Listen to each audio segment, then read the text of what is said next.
your journey began as someone who grew up in New York City. Well, I didn't grow up in New York City. I'm here in New Jersey, but someone who visited and played music as a musician in New York City for many years in the 90s and beyond. The Knitting Factory was such an important part of that scene and that world. And that's really where your story begins. It became a really beloved hub for all music, much of it experimental. But maybe you could just start by talking a little bit about, that moment where you said, "Hey, I want to make a club here," and this is what it kind of became. Well, I could talk for an hour on just that subject. Right. It's a great chance to plug. I did try and remember about 50% of that time frame of my life in a book called Indulge Your Senses. My mom bought a copy, but there's still a few copies available out there. But basically, I was a frustrated musician, and in fact, it's not even fair to say musician. I was a frustrated wannabe musician, couldn't play guitar. My friends were all natural. I grew up in Wisconsin, Milwaukee, and they were natural artists. So when they joined and created a band in high school, I had to become the sound guy and the promoter because I sucked. I can't sing, and I really couldn't figure out how to. After 2 years, I could never even get the first couple bars of Stairway to Heaven. So like, that's not my thing, but I want to be part of the band. And so I got involved in the business to meet girls and to be part of it in high school. That led to the same kind of stuff in college. And after college, I did some travel and wandering and started managing the band a little more seriously. New York became a real hub. The band was called Swamp Thing. They were playing CBGBs in the Peppermint Lounge and the occasional opening slot at the Ritz, what have you. And basically, I fell in love with the idea of live music and found an old Avon office on Houston Street in '87 and convinced another friend to help renovate it with me. We did it illegally by hand, and we opened in February '87. The Wednesday was poetry, and Thursday was jazz, and Friday, Saturday was anything goes.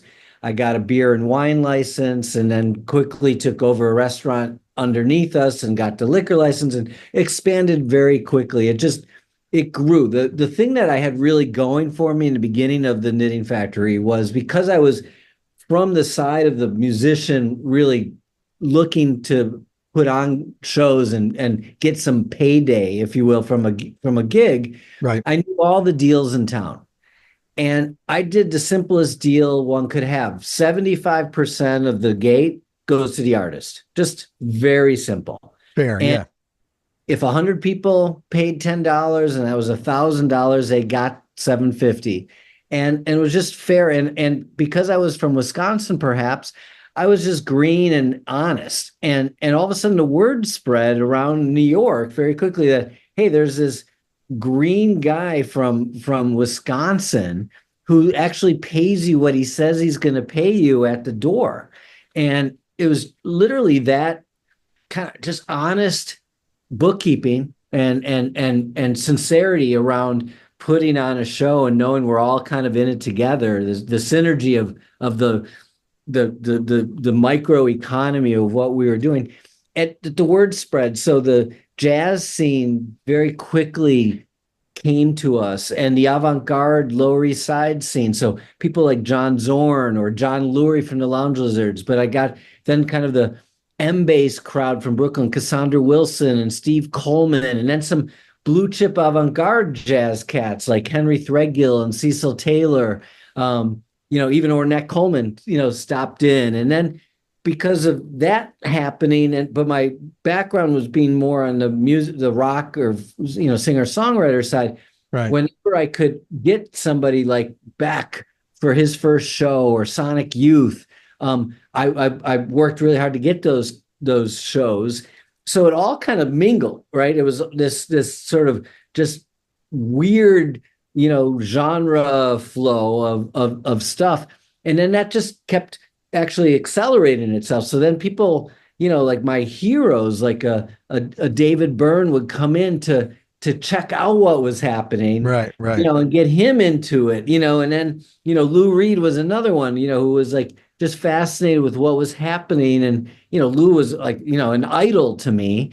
And to be able to like then convince him, well, boy, we would love to have you on the stage, and then actually have that come together. So it sort of just kept growing. I want to say organically, but it was just building on the momentum. And it was like a black hole that everything just started coming to us, and it was incredible and definitely a fire hazard and just a remarkable thing. And I wish I could remember most of it. right. Well, and it's funny the way that you describe it, at least the way that I'm hearing it, you make it sound kind of easy, like, well, we found this old factory, this old Avon thing, and we got a liquor license, and then we just sort of took it from there. Do you think that's possible? Maybe not in New York City now, but is there somewhere in the country where you think it's possible for a young person to go, you know what, let's take this thing and just turn it into a cool spot, and if you build it, they will come, and we'll Yeah, serve some cool wines and charcuterie and stuff. Do you look think at that's like a thing people can really do nowadays? not it's not the same. It's would be it's another type of cool thing that somebody could do. In I think there's some components. There's a lot of levels to the question. From a pure real estate standpoint, there's no way, I could afford to start what I started with such little bit of money in a market like New York City, right? Right. That's number one. Yes, you could probably build it in Sheboygan, Wisconsin, or 30 miles out of Nashville, past Franklin. You could find it, but then you need the product supply, which is artists, to populate. So you got to, have some proximity to where, the content the artists live and want to work. And Right. then you need consumers who are going to not just pay for tickets, but drink and eat, right? Like the reality of the entertainment business is the old axiom: the profits are in the popcorn, Mm, right? You don't, we give most, as I said in the beginning, 75% or more, to the artist from tickets. So does Live Nation. So do movie theaters, so does Broadway. Like a disproportionate amount goes to the to the entertainment. Where we can pay our bills and our rent is from the sale of food and beverage. right. So that was a hard lesson. And you had to pay attention to, if a club was so crowded that you couldn't get to the bar, that was to the point of inflection where it was no good, right? So Mm, you always had to balance out figuring out how to pay the bills. And then the other point is, like, I just urban planning and safety. People have gotten, when I started, and it makes me sound really old, and I am, but like, in the early 80s was a transition in building code and in New York City where, the mob and certain people you could pay, and that would be then you're all set. You're permitted and you're licensed and you're good. right. You're done.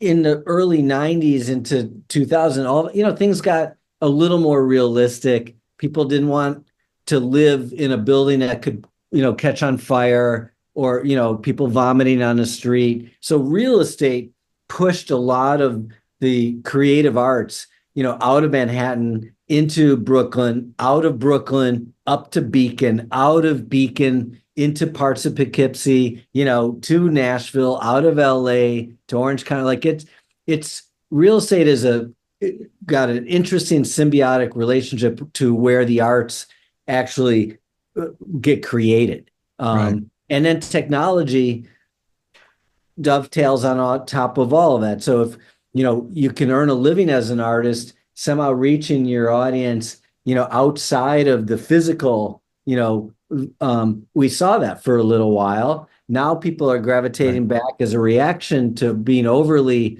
tied to their screens, and live music, thank goodness, is clearly seen as a very precious art form, and people are willing to pay for that experience of being in a crowded room with sweaty other people and enjoying something that is very special and precious. Right. I like that idea of there being too many people. You can't get to the bar. I like telling a musician in a band, "Hey, you guys brought too many people here tonight." There are many stories of that from venue owners who, that's how they make their money, and the, band thinks they could get another 100 people in, but they're, Yeah, and they get more money from that. So that's crazy. I never even it would have never crossed my mind. So with that background, and of course there are a whole lot of other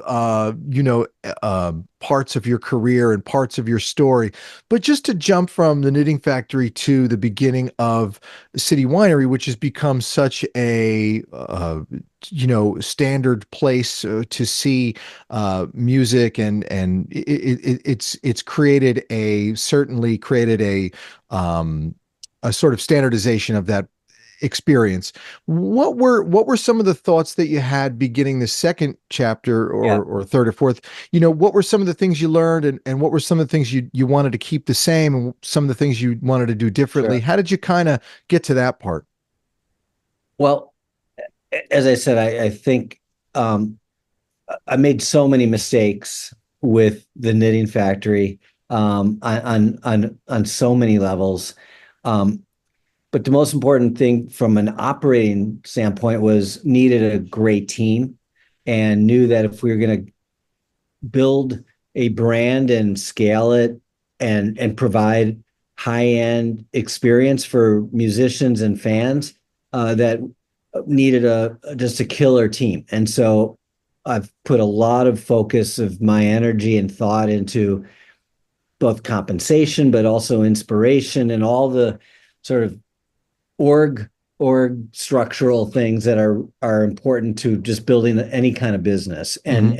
And when okay, the sacrifice that I had to do with the Knitting Factory, I lived under my desk for 2 years with a futon. I went to go shower at the fitness club around the corner. Like, that's a level of sacrifice that I didn't want to have to do, couldn't do mentally and physically with starting over. So I wanted to build a real sustainable enterprise. Mm. Um, so it starts with a great team. It also starts with, not just thinking in sort of uh, fantasy desires, but in an Excel spreadsheet, does this pencil out? Can we do these kind of things with this amount of money and truly make a bottom line? And the only way to stay alive and compete with Live Nation and AEG and others is to have a real business. And the capital that went into City Winery, I had to show a real true plan that returned capital to investors. So, and by the way, I'm still not done, returning capital to investors and to Right. banks. We'll see, but it's a much more practical business than the Knitting Factory. So I tried to take the reality of truly focusing on EBITDA. I have a hat right there, EBITDA. I didn't know what EBITDA stood for at the Knitting Factory. I'm almost embarrassed that I know what it stands for today, but it's a financing term for cash flow at the bottom line. And our team has to think about it. At the same time, we recognize that our mission statement, if you will, is we're trying to provide joy to people coming into our space. And the number one customer is the artist. And so, we really have tried to create the most incredible experience for the artist on stage and backstage and Mm. pre coming to the stage and when they leave. And then the same thing for the consumer. We want to have seats that they can, when they order it with their ticket, they know which one they're coming to. If they want to pre-buy a bottle of champagne to be waiting at the seat, we can do that for you. We wanted high quality food to accompany your wine choices. We wanted wine served in a real Riedel glass, not a plastic Hmm. cup. Like, we just thought through how to elevate the consumption of music in the most elegant, comfortable way possible. And comfort is a really key word for us. We wanted it to be as comfortable as practically possible. and then our and know that our role in the equation is we're kind of the medium between the artists on stage and the consumer. And when both of them are having a good time and they've been fed well and they have a little bit to drink, good or bad, and and the air conditioning is good for both of them, and the lighting is good, and the sound is impeccable. Right. When all those things are working, it feeds off of one another. So the artists put on a better show, the fans then are putting more energy into the concert, and they're giving that feedback to the talent, and so that's what creates magic. And so just thinking about all of those details to create that magical moment. And we recognize the value and the importance of doing that, and getting the whole team, everyone from the cleaners to the ticket takers to our servers to the folks in the kitchen, to our production team, like that we're all working together to create this magical moment. So like those, I didn't really understand it as well. I was in it with the knit, but I didn't analyze it in the same kind of methodology in the Right. methodology around it, Right. right? So I feel very lucky that I had a big failure. It wasn't big. I mean, the brand is great. It was I never really made money, if you will. I didn't sell it for anything. But I learned a lot from the Knitting Factory and feel lucky that, I had that 15-year run that allowed me to think through a better, if you will, a better mousetrap, to bring to market. All right. And it's interesting. I keep hearing about this concept of ignorance, finding success kind of through ignorance, that the best way to almost get to that next point that you're describing with City Winery is to kind of not know anything about what came, but, and maybe with Knitting Factory, you didn't kind of know anything. So that gives you the confidence and the bravery. That's what I've been reading lately, that you can just go ahead and do it. That if you did know something about the nightclub business, you might say, well, we're not going to try that. We're not going to do that because it's not going to work. But if you don't know anything, you're like, yeah, let's do this. And then you Yeah, created something that we're talking about all these years later.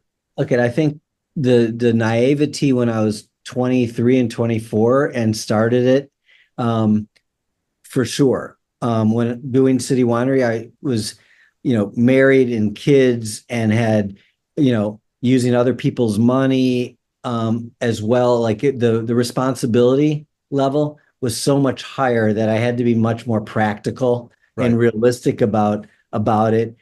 And so I went into it with a much different mindset than starting the Knitting Factory. That's for damn sure. And then also I don't want to forget just the mashup of City Winery also being a very serious winemaking endeavor. Like we,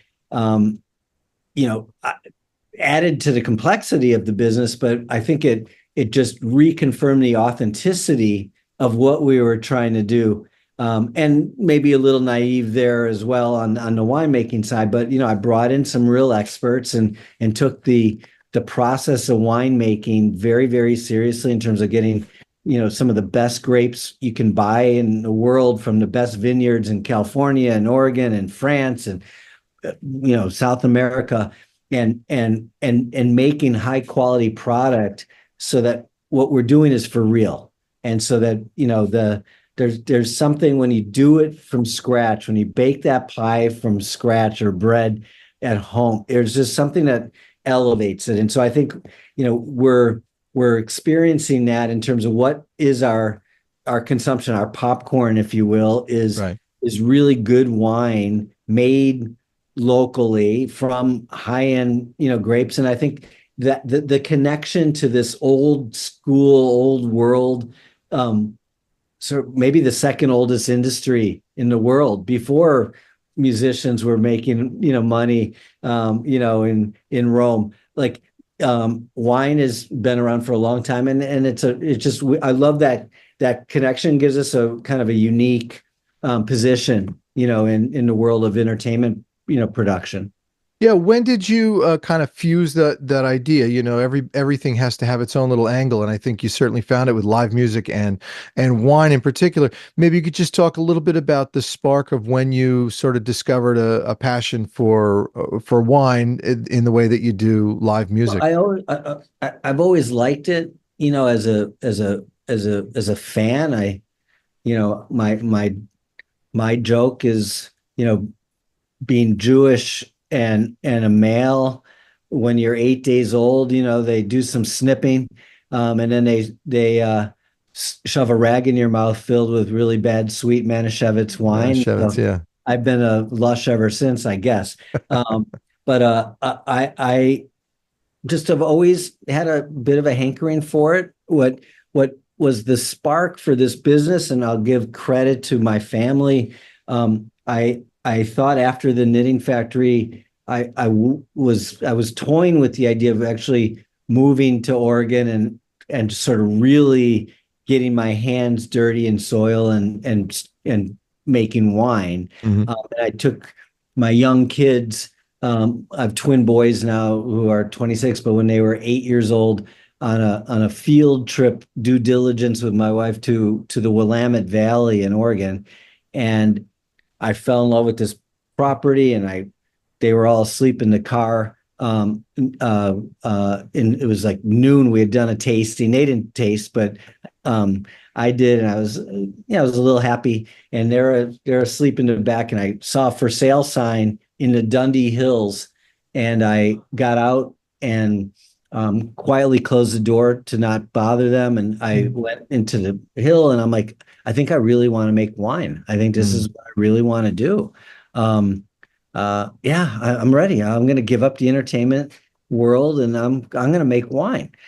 And I called the number on the for sale sign, and of course it's Oregon, so they picked up the phone, and Right. they said how much the property was selling for, and there wasn't a winery. It was 20 acres, beautiful Pinot Noir, and Mm. so I get back to the car and I open up the door and I slam the door real loud. And I'm like, all right, family meeting, everybody. Dad has made a decision. We're gonna sell our apartment in Tribeca and we're moving here. And my 8-year-old twin boys, without skipping a beat and in unison, as twins will do, um, go, no way, Dad. Now, my wife is always mad at their cussing, but we grew up in a jazz, rock and Yeah, roll yeah, sure. household. Um, so normally she would get real mad at me at that moment when the boys swear. But she said, "Excellent intonation, kids. No way, honey, are we moving here?" And so that sort of forced the, you know, creation of the invention of the, all right, well, I'm into it. I gotta stay in New York. So the first incarnation of City Winery was much more just a custom crush private label, winemaking facility. And then as I started really thinking about the business, I was like, you know what? I don't know why I'm not combining it with what I really know how to Right. do, really love to do. And I just started thinking very hedonistically and selfishly, that, boy, would I love to go sit in a intimate room surrounded by winemaking, beautiful wooden barrels. And I want to sit now. I don't Sure. want to stand like I did at the Right, knit. right. No I'm ready. standing. And you know what? I want a nice wine list. You know what? I don't want to drink out of a plastic cup. I want to drink out of a real Riedel piece of stemware.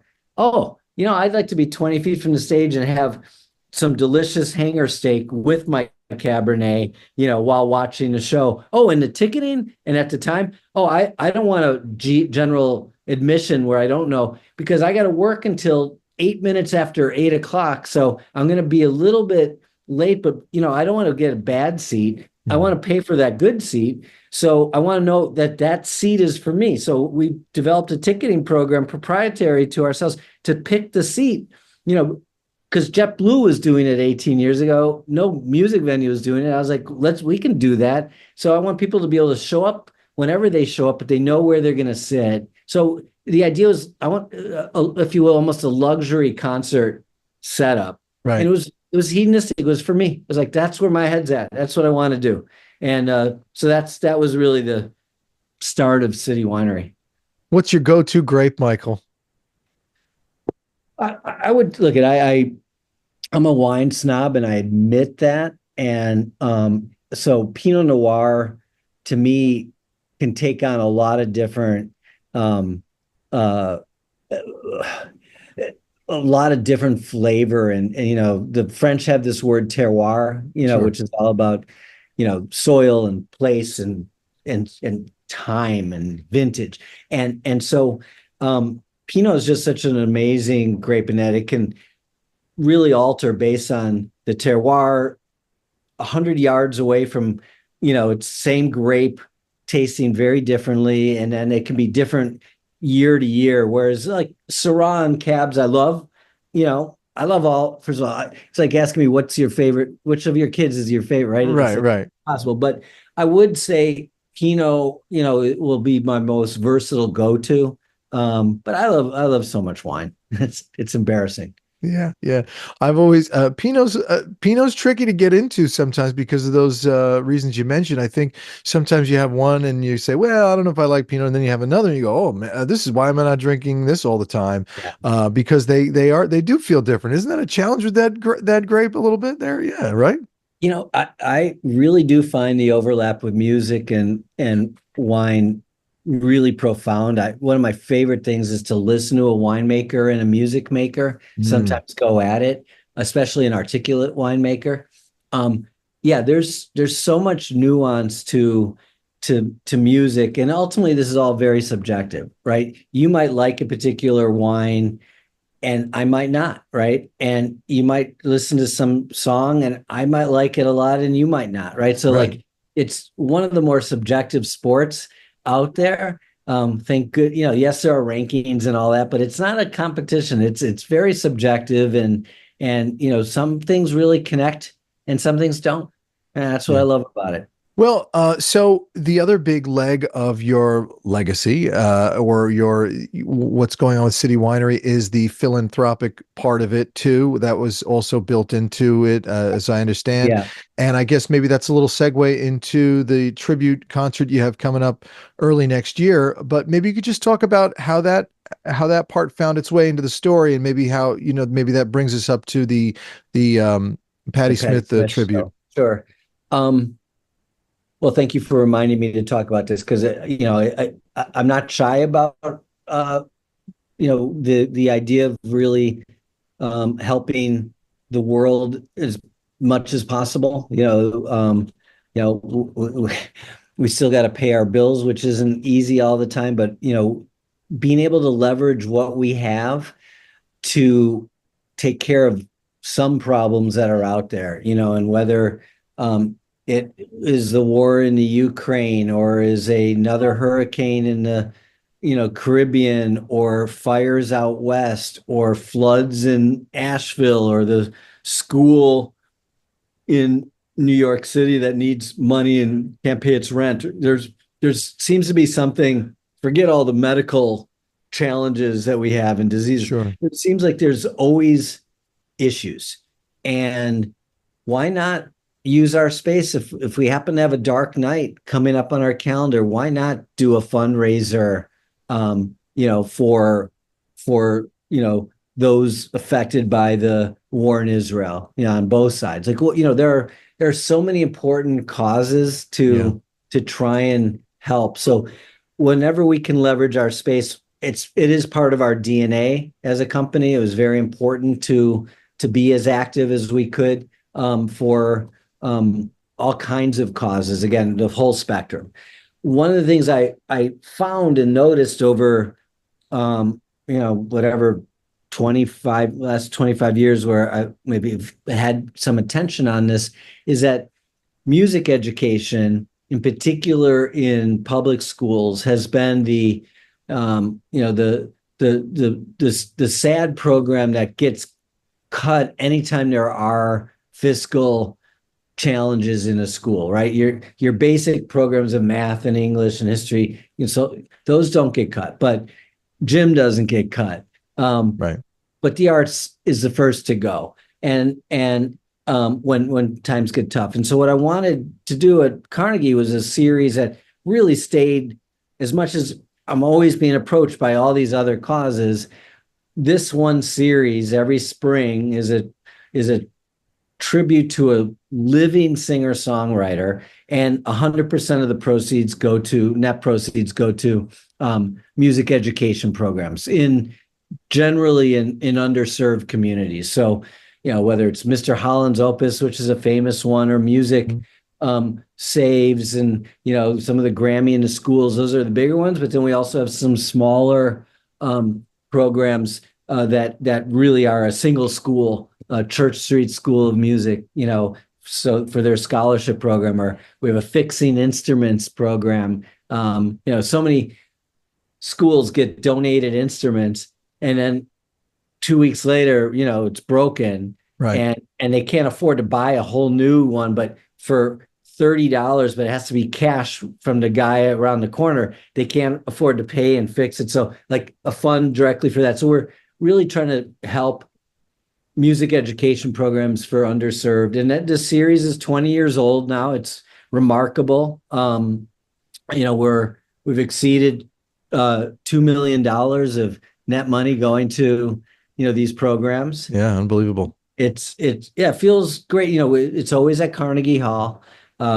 Carnegie's an expensive room, but because it's such a beautiful room, I like to say it's the second best venue in New York, but Right. fine, maybe it's the first. Um, uh, the many artists have played bigger spaces. Some Madison Square Garden, they never played Carnegie, and they love the idea of actually getting on the stage and doing something. The series started with Joni Mitchell, again 20 years ago. It was going to be actually all for a music education fund that was doling it out to other organizations. And it was a bunch of the old music industry that was part of this group that was trying to do it. And I was 20 years younger, but I was very much a junior around the table. It was all these, big mockers from the music industry. But in 2000, after sort of the internet was eating away at the record company's business at the Right. time, the fundraisers to go into this fund were drying up, and so I suggested we do a show, and everyone was like, "Oh my God, at Carnegie we're going to lose money, shouldn't do it." Right. I offered I'll give 100% of the profits and I'll cover 100% of the losses, but this is what I'd like to do. Just please support it, and it's just been a home run ever since. The only difference is the second year I decided I'm not going to work with this group anymore. I'm going to give it directly to the organizations. Mm. There wasn't a reason to sort of have an intermediary take anything out of the coffers. So it's been a great run. To have honor Bruce Springsteen and have him show up at his own tribute and surprise the audience, and was a thrill. I'll never forget. Or REM or David Byrne, coming and performing, and so it's just been at their own tribute. So Patty's performed on 4 or 5 of these over the years. Obviously being in New York, and she's being such a generous philanthropic person herself. So she's very familiar with the series. I've been asking her for a couple of years if she would mind being honored, and she had been saying no. But something clicked on the last time I sort of cornered her here at City Winery, and was like, please, baby, please, like Spike Lee, and she's got to have it. I just begged her, and she succumbed and said yes, and she's been wonderful, helping, actually even with the artwork, that we're using this Lynn Goldsmith beautiful photography, and she's a pleasure to work with, and it's an honor, to sort of be able to hearing my story. I came to New York And there were these icons that were to me symbols of what New York art scene, music scene was about, right? Andy Right. Warhol and Lou Reed, and and Patti Smith is one of them. And on some level, it feels like a dream come true. It also raises the bar for me. Like I got to put on a really, really great show and make sure the programming on it is, as stellar as can be. And yeah, I mean, it's an honor, but also, obviously super exciting.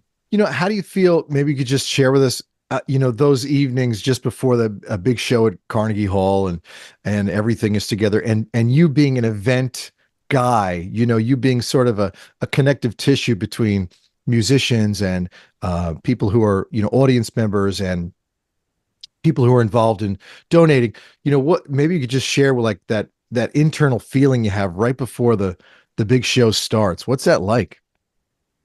Well, unlike say throwing a party that you don't have RSVPs, but even if you have RSVPs, you never know if people are going to show. In this particular case, for the most part, if we and we're usually sold out before the show, so we know I'm not worried about the audience not being there. Um, the caliber of artists at this point, and sort of we do a rehearsal show the day before, so we kind of get some of the kinks out at City Winery. We do full day of rehearsal, and then we put on a show the night before, ticketed. Not everyone shows up, but we get the house band runs through the set, and we will have some stand-ins if some of the guest singers don't want to, or can't make it. So we at that point, like we'll know if there's just going to be this epic, performance, and someone's really, singing something in a like what's amazing is, different than a cover band. Like when you see, there's some great cover bands out in the world. The Fab Four, when they perform the music of the Beatles, you close your eyes and you go, "Oh my God, this is the Beatles live," and it's Right. and it's such a cool thing. And there's fun bands to hear playing some of your favorite stuff. Like I love a good Stones cover band. This is different than going to hear cover of of Patty or the Stones when we did the Stones. This is artistic interpretations by great artists in their own right. Many are who either we will or probably will be part of this, could be part of the series down the line, Mm. who in their own voice will do this music. And whether it's a different arrangement, instrumentation, or just to hear the words sung so you actually hear them in a different way coming from another author, poet, is one of the coolest parts of it, because you're just getting this artist interpreting another artist, and you experience it in another way. So sort of the magical performances you get the night before at the rehearsal, but then to see it in front of 2,800 people at Carnegie is just, it gets me excited right now just thinking about it. It's really, I feel so damn privileged to be a catalyst and be part of it, and and and be there that night. Like, I would pay money to do this work, right? Well, actually I kind of do a little bit, but like Right. it really doesn't feel like work. It is being a kid in a candy shop, right? Curating your favorite artist to do the music of your favorite artist, and then see it live, and then see the interaction between these great musicians backstage in a real almost festival jovial way, but different than festivals backstage where artists are going to do their a whole set. This has another level of comfort because they're not doing their own song, they're doing the honorees song, Right. and it's one song, so it's this opportunity to like connect over the theme. And so the banter, that you see between the artists backstage is just, it's magical. It's really, really cool. So, you've been involved in, well, several places, but New York City. in the live performance world of the 80s, the 90s. Now here we are in the 21st century. You're doing this. If you could close your eyes and imagine what's the future like for live performance? There's so many weird things with AI and a couple of these hologram kind of conscious. But if you had to kind of close your eyes and really envision and think about maybe 20, 30, even beyond 50 years from now, what do you think the experience of going to see live Yeah. music will be then? Or will it be, as you say, sort of a return to simplicity? Let's sit here and have a Yeah, I beer don't and even watch need this to. person. I don't even need to close my eyes and fantasize about. I've seen some holographic stuff, which is really neat. But it's still a facsimile. And I'm the preciousness of live and using all of the senses, you know, the smell and feel and touch in your eyes and your ears in the real true connection with other humans.